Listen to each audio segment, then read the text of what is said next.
All right, guys, welcome back to the shop. It's the winter edition. Don't worry, just turn the heater on. We'll be losing this coat shortly. Look what I found on the marketplace, just hiding there, right out in the open.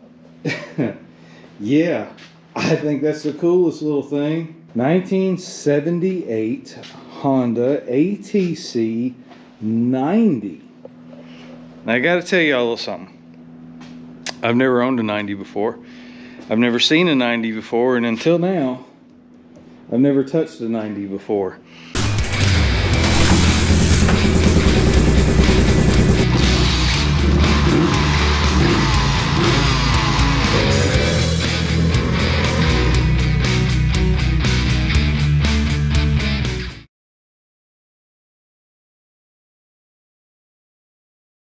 I have been fortunate enough to find every single model, mostly Honda three-wheeler ever made in less than 4 years, all pretty close here to my hometown. It's not that you can't find them. Sometimes you can't afford them. Sometimes they're too far away. But to find something close by that's affordable are two hard boxes to check off, and this one checked off everything. It's original. I bought it. The man I bought it from said he's had it 15 years. He and his son rode it, had a lot of memories on it. He's watching, so thank you, sir, for selling it to me. He wants to know if I can get it going again, and so do I. I've never seen one before. This is going to be, it's an adventure. There's a lot of nuances that make these different from one model to the next. Things I've learned recently, not an expert on these by no means. This is considered the second generation 90 three-wheeler.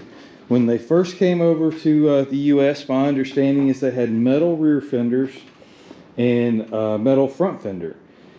This is the second generation 90. This is not the balloon tire. This is after Honda went to a metal wheel with a rubber tire, two separate pieces. This has got a plastic front fender, but it's a very thick plastic. And we've got a fiberglass rear fender, not plastic. This is fiberglass back here, and that's why it's broken on this side here. You can see real obvious that it's fiberglass here. You can see the fibers hanging out of it, but that does mean it's repairable. If you can lay fiberglass, you can repair this. So that's something to keep in mind. You can find these, of course, out there in the wild, but they're not cheap. So even a damaged one like this is not cheap, believe it or not. A couple things to watch out for: seats, seat bases, what's left of a seat base. I'm still learning. I'm told this had like a 3-piece seat base. So we're gonna cross that bridge later. Right now, I want you to look at this as a project that you don't want to spend any more money until you know the project is going to move forward. And so for me, that's why this is the funnest part, because right now all I'm out is what I invested on the machine, and we got this for a really good price. I mean, a really good price. But before we go ordering seats and pans and tires and tubes and carburetor kits and tank liners and, you know, grips and all the good stuff, before you go doing that, let's see what you've got to work with. So let's go through the process. We're going to see if we can make it run. If we can get it to bust off without too much trouble tonight, then I would feel more confident going and spending those extra dollars to really make this what it could be. Now, you also have to keep in mind what this really is and how valuable would it be even if it was in very, very nice condition. This running, driving, not cracked up fenders, nice seat, you might be looking at $1,000. You might be looking at $1,500 if you had to buy it, but really no more than that. These particular models are only sought after by really real collectors. They're not fast, and they're not full size. They're not cute and like the little 70s, you know, that you put in your man cave or your kids ride. And they're not really quite big enough. You're not going to go, you know, racing them either.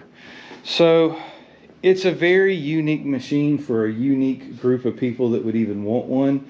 Knowing that we're going to fix this on the cheap is we're going to find out what we're working with, and if it's fixable, we're going to fix it on the cheap, because I'm not going to get upside down in it. I'm not going to put $2,000 in a machine that's worth $1,000. I've got a tire laying around. We're going to put a used tire on it. If I can patch the fiberglass myself, we'll lay some glass. We'll wrap a seat. You know, I've got a fix for the seat not coming, but I've got a fix for the seat, I'm pretty sure. The tank, like all three-wheelers, except for the two-stroke, metal tank is the Achilles heel. That's the first thing I asked the guy that was selling it, is tell me about the tank. How good was the tank? How bad was the tank? He told me it had no holes in it. I got there and looked at it. It was still hooked up to the carburetor. And so it was still in, you know, running condition, if you will, just, you know, ran when parked kind of thing. The tank is dirty, but it's not awful. Certainly can be cleaned up. I went to the bottom side of the tank. I did not find any holes to worry about. I did have to cut these hoses off. Y'all know I'm a big fan. I don't drive down the road with plastics on machines. And in this case, I wanted to take the tank off and protect it. And so the tank I took off. I had to cut the rubber hoses here to get the tank and put it in the back seat, or the back of the truck. And I put the plastics in the back seat of the truck. Things you got to look for when you buy, or when you're looking for a small engine or anything like this, is it has to be complete, guys. It just, the more complete it is, the more valuable it is, the more you should, the more that should weigh on you when you're making your purchase. These parts are not cheap. They can add up really quick, even if they are moderately cheap. They add up really quick. Things to look for, as always, is first thing I did is I pulled it over. I wanted to make sure this wasn't going to come flying off in my hand. So I see there's some duct tape here, some electrical tape. So I'm going to be real careful with it. It pulls over, it makes a little poppy sound. That's always good. I looked at the grips. These grips were so tough. I'm told they just didn't wear like the softer rubber grips. So it's kind of hard to look at the grip to see the amount of wear. But look at the pegs, look at the foot, look at the shifter, how much it's worn. You know, this is actually, if I was just looking at these components, I would say it's not worn near as bad as some of the other machines we've had. Look for the front end. These front ends are rigid. There's no suspension, as you can tell. It is just a straight set of bars. Look at how straight they are as they come down. Now that kind of be, because they're at an angle, they're kind of hard to look at like that to verify straightness. But just like the ATC 70s, if they're bent, this fender will come in contact here with the frame, and it will scrape and cut the fender and mark the fender up. And as you see, we don't have any of those abrasions on the fender. So looking at it, just on the front fork, it looks good. It does lean a little to the left, but you know, nowadays that's kind of the norm. It's just that tire over there. That rear tire's a little lower than that tire in the back. He aired up all three tires, but the front one doesn't hold air, and the left one there, rear, is leaking faster than the right one. I've owned this about 2 hours now. I just got home with it.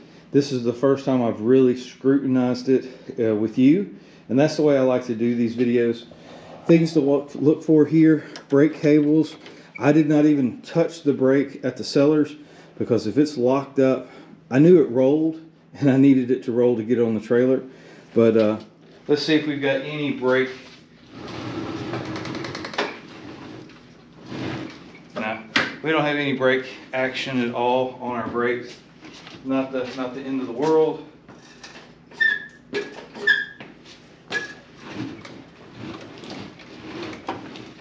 Alright, we have no brakes with the foot operated pedal either. So no brakes. Cool little original light here in the front. You know, it's a 3-position low and high. I've had one of these similar to this on a early 185 no letter in 1980. This is my oldest machine I've ever had personally. Again, this is a 1978. Trunk latch here, or fender latch. Let's see. Let's see what she's got under the skirt. Let's see how we did. So the plastics are in fair condition, not great, but they certainly can be saved, or they could be replaced if you wanted to. Looking at the backbone, looking at the rust, what rust there may be in here, these pegs are pretty robustly built, but the mount is kind of flimsy underneath. So I did look under the machine, but I didn't flip it up or anything like that. It's kind of, you don't want to go flipping somebody's machine around if it's not yours yet. I did take the transmission. This machine is a lot like a 110. The 110 is the next version of the 90 became the 110. A stamped chassis, similar engine, high-low transmission, no reverse, chain drive. As a kid, a great friend of mine had a blue 1983, I believe, Honda 110. I wanted to verify the transmission, and so what I did is I went ahead, and this is your high-low gear selector here on this particular model. This is your neutral selector switch, so you know what gear you're in. The case actually has an N stamped right here, and there's a red indicator that's kind of dirty right now, but it is red on the very tip of it, and we know we're in neutral. So what I did is just kind of rocked it back and forth, and I ran through the gears. Now this is reverse shift compared to what we're used to now. All your gear shifting, it goes down to go numerically up in gear. So it's 1, 2, 3, down instead of up, what we're used to today. Looking at the tank looked really good. The paint's off of it, but this is not JB Weld. This is just missing paint. The corners look good. I mean, these tanks rot out so bad. I couldn't believe it when I saw the tank. But yeah, wow, that is super cool. So I'm gonna set it off to the side. If you see it here in the inside of the tank looks really good. It's not perfect, but it does seem very solid. I think we're gonna be okay. All right, well, with all mechanics, always check your oil first. But we've got oil, so always check that. First thing you do when you go and look at a piece of equipment, lawnmower, ATV, whatever, always check the oil. It's always a good first place to start. And just give everything a good once over. What are you buying? There's things that are really hard to replace. I mean, our original airbox here, if that I'm sure that's taken off. The first thing somebody takes off, they're going to spray some carb cleaner in here. And we're probably going to do that, but they don't put this back on, and then it gets lost to time, Another way on this particular model to find out, most of your machines came with a sticker that tells you what it is. This is a 1978. Sometimes they will tell you this one was manufactured 10 of 77, but it was a 78 year model. A lot of these decals will tell you what model the actual machine is. You'll know that this is an ATC 90, not a US 90, because the VIN number starts ATC 90, and then you've got the rest of your number here. Everything's here. Everything is supposed to be where it is. We've got our wires hadn't been cut. You don't see any duct tape really hanging off of this thing, aside from around the pull cord. I don't know if it just popped out and they were trying to save it or what. We're going to be real careful with that. But the rope looks like it's through that handle okay. So let's check for spark. Let's see if we've got any spark. What would you? This thing's been sitting in a barn. The man I bought it from said he had it 10 or 12 years, maybe 15 years. He and his son rode on it. It's been parked forever, he said. Let's see if our brake mechanism is. We're not getting any throw on our brake cable there. So we'll have to look into some brakes if we get it moving. We got our original toolbox. It's empty, but it's there. And the door even functions. Wow, that's pretty cool. I've never seen one with a spring-loaded door like that. Tail light is in place. Always something that's, cut off, taken off, ripped off. We got some string on here. Somebody was pulling something probably hauling some lumber in or something like that. But our grab bar looks good. It's in the right spot. This machine did not have a rack. I do believe they were optional. I think you could get a rack for the 90, but I'm not positive of that. We've got our traditional kill switch. Come on guys, 1978. Look at that. This is the first time it's been cleaned up. Alright, seems to function, as in you can feel the indentations of, well, let's get to the good part.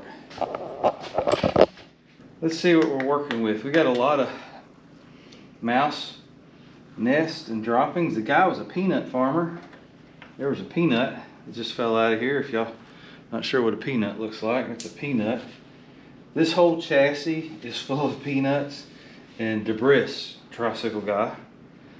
Uh-oh, spark plug is finger tight. So that tells us somebody's been in here at some point in time trying to figure things out. But it has been ran on, so it's not a new plug. So that's not a bad thing at all. That just means somebody put a plug in and didn't tighten it up. I like to use the plug that's in here just to kind of start things off on the right foot. Let me get y'all positioned here. All right. Moment of truth, guys. Will this machine still have spark? And it does. Okay, well, there's that. That's always good. While we're here, let's check our off switch. I'm gonna turn it off. We still have spark. Turn off the other direction. And we still have spark. So this thing wants to run extremely, extremely bad.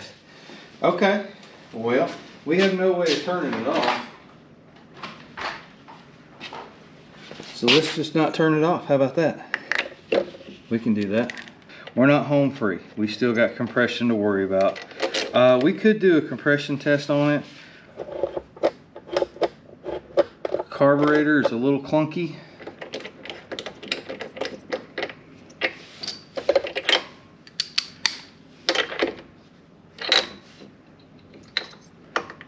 That kill switch definitely needs to be addressed, but not today.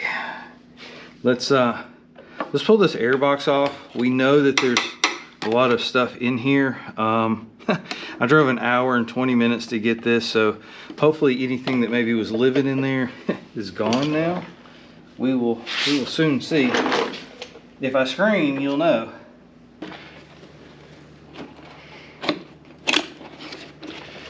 All right, keep that kind of stuff away from your face. You never know what's going to pop up out of there. All right. Okay. Now, one of the better tools you can have in the shop is a good flashlight.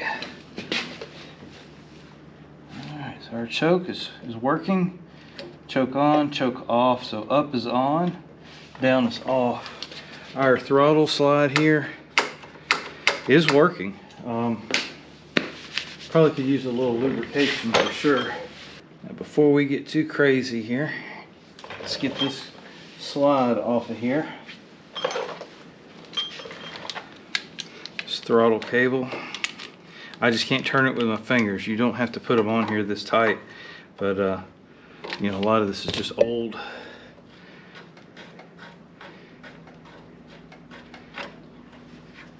The slide coming at it. Oh man, that's nice. Okay, a little dirty. That's to be expected though. Get our flashlight back out. Look down in your carb and see what you're working with here. I don't see anything other than just carburetor. You hear stuff hit the floor, look into it. It's just a little berry of some sort. Okay, so what I'm gonna do is I'm just gonna kind of flush this out with some carb cleaner. Spray it down into the bowl.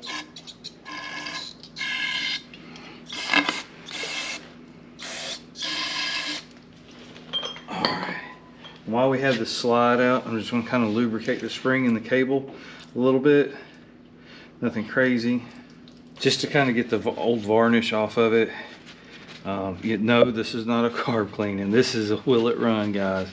Will it run just like this without doing too much more work to it. Will it run? And if we get some signs of life, like spark, which we have, then we'll move on to the next step. Y'all know me. To me, this is just a fun part. You know, it starts turning into work when you're just tearing apart to tear apart. You know what I'm saying? Oh, look at that. Throttle's way better responsive. Okay, so we've got plenty of carb cleaner in there. Remember, we're not going to be able to turn this off. Let's see, we've got spark. This is a points ignition, so it's possible our ground is not hooked up. All of that is located in the headlight. It's a pretty clean way to do that. I don't think it's going to get crazy. It is in neutral. I rolled it in here in neutral. So let's just tug on it and see what happens. Okay, first pull. We've just got some carb cleaner in there. Choke is on.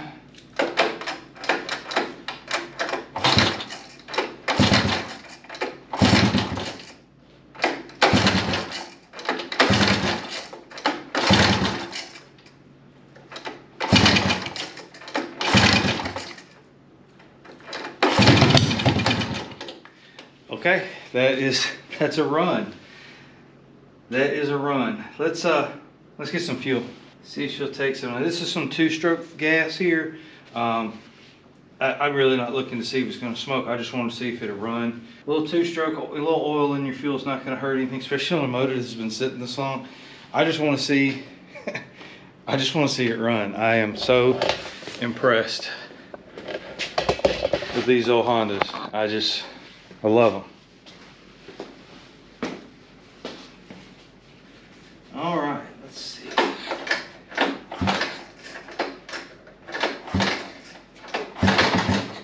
Oh, she wants to run so bad.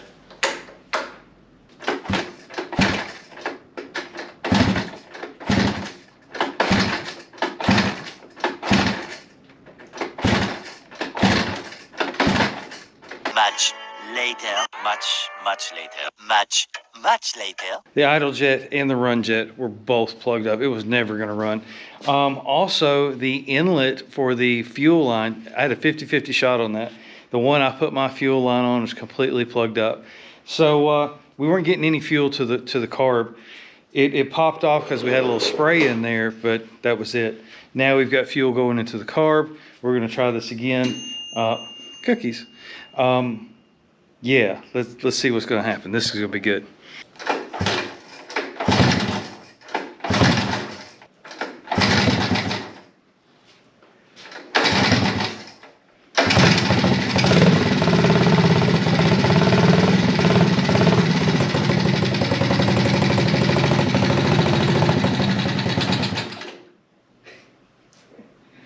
All right.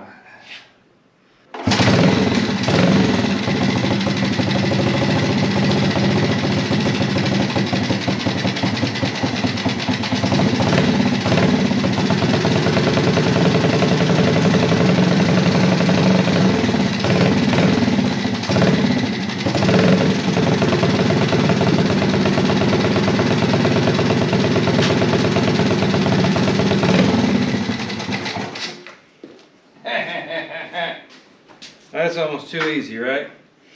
Yeah.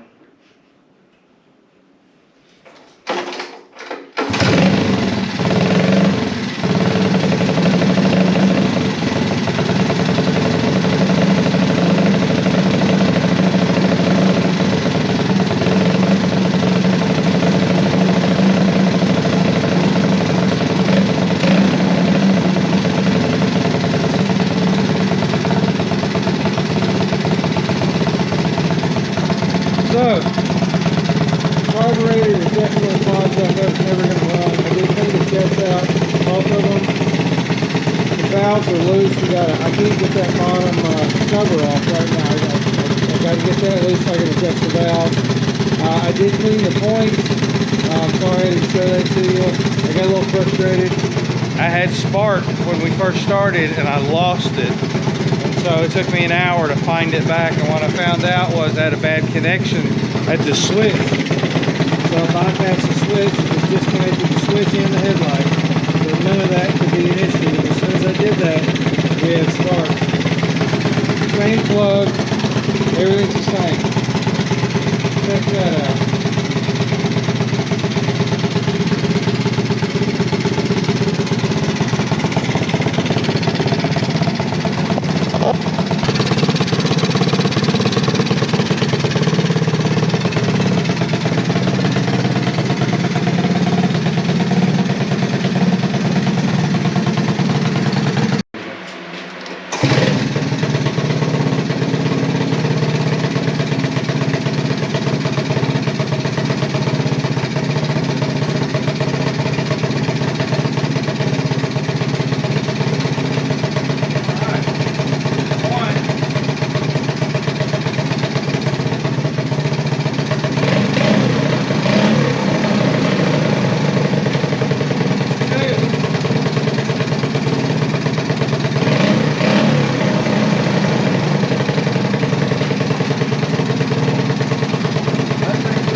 Put it under a load to really test that.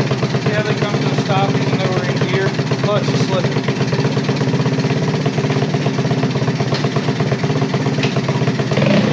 Alright, so we're back to neutral.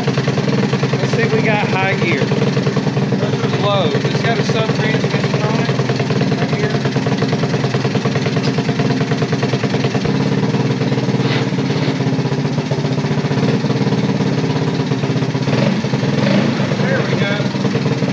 First time doing that, sorry. Here's high, 1. High 2. High 3.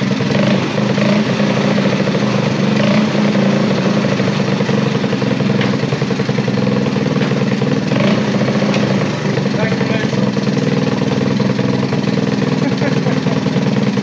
Alright, let's get it on the ground. See if it'll pull some weight.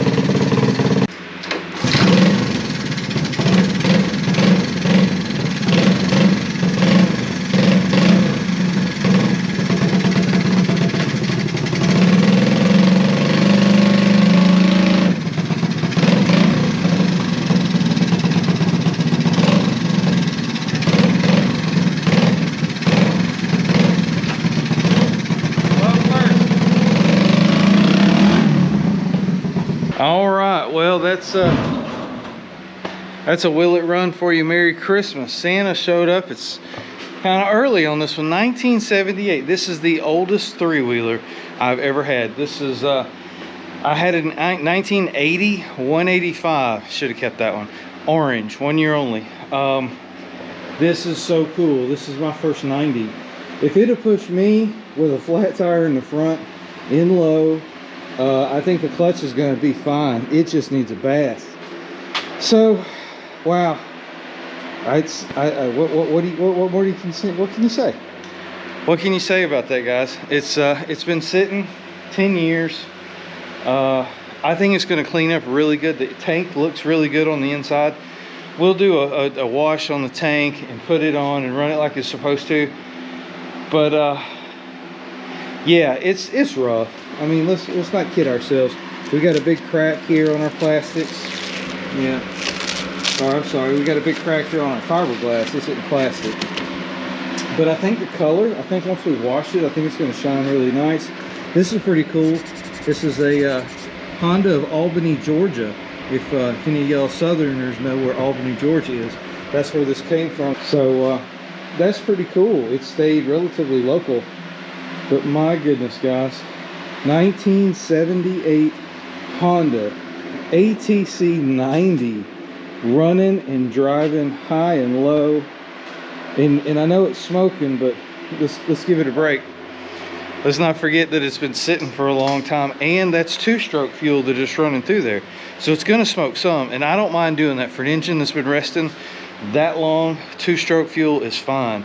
Actually, I might even recommend doing it just to get everything lubricated up. And like I said, I had spark when we first started this and I lost it, and apparently we've got a wiring gremlin somewhere, and that can just be the way it is. And so I went through and I checked the points and I checked the timing, and I just check. And come to find out it was the kill switch, and I just disconnected it completely from the harness. That's why the light bulb's out of it now, or the headlight's out of it now. Once I did that, I instantly had spark. Always try to check the easiest things you can get to, guys, especially on a Honda. So now what do you do? What do you do? Definitely going to need a front tire. That front tire is no good. I probably have an 8-inch tire laying around here somewhere. We can throw that on here. Let's keep this real budget friendly. I want to get a headlight. I really want this old machine, the light, to work when I ride it. I just think that's cool. Just, I don't know, it's just, maybe it's just me. Needs an air filter. We need to change the fluids, change the oil. We're going to clean the tank out. We may get into some fiberglass work and just see. My only problem with the fiberglass work is not doing it. It's the paint's never going to be the same. I don't know if I wouldn't rather come in here with a grinder and just smooth this off just so it doesn't cut me, and keep the original paint like it is. No, it's not going to match, but I don't care. It's cool. It is so cool. Okay, there it is, guys. It's probably the last one. It's probably the last Will It Run for 2024. We ended on a high. I just can't believe it. This video will come out this weekend, which will be like the 16th of December. I want y'all, if you don't mind, Tuesday night, I am going to be honored, if you will. I was chosen to be Honda Hoarder of the Week. It's a Facebook group, if you're not familiar with it. And it's a bunch of crazy people just like me that find these old things, and we dig them out of the woods and we make them run, and we love it. And so I've been the privilege and the honor that I'm going to get to spend an hour with Preston from This Old Trike. You've probably watched his show or watched his channel, and he's got a series of questions that he asks the guest, and so I'm just excited and I'm honored to be a part of that group. It's a good group of people. If you're into ATCs, if you're into three-wheelers, if you're into Hondas in general, and you're on Facebook, check out Honda Hoarders Facebook group. It's just a good place to be. It's a tight group, but there's 52,000 members in that group. So you're amongst good company if you like Hondas. But that's it, guys. 1978 Honda ATC 90. I love it. I am just excited as I can be. As for always, please like, share, and follow. Thank you so much for watching. We'll do an end of the year wrap up. Will be our last video this year, and I will see you then. And again, like I said, at Preston's channel, if you go over to This Old Trike Tuesday night, you'll find me and Preston. We're going to do kind of a live event together, and I'm just honored to be a part of it. So please go over there and check that out. And yeah, that's great. Y'all take care.